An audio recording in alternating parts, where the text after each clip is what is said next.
โอเคเรียบร้อยยกที่หนึ่งครับโอ้ไอ้เจ้าไหลมาแล้วโอ้โหทีมงานดาขั้นครับวงแดงดาขั้นมาดูเลนซ้ายขวามีมัดกระจรโอ้ไอ้เจ้ากำปั้นเป็นยังไงมีขวางหน้าหมุนรับตีแล้วไหมไอ้หูดู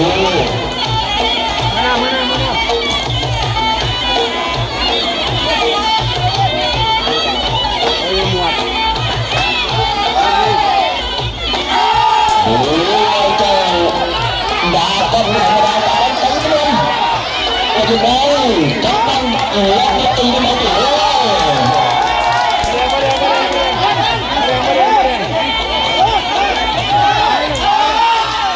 แต่จังหวะลาท่องที่เป็นรถไฟได้ของดาปั้น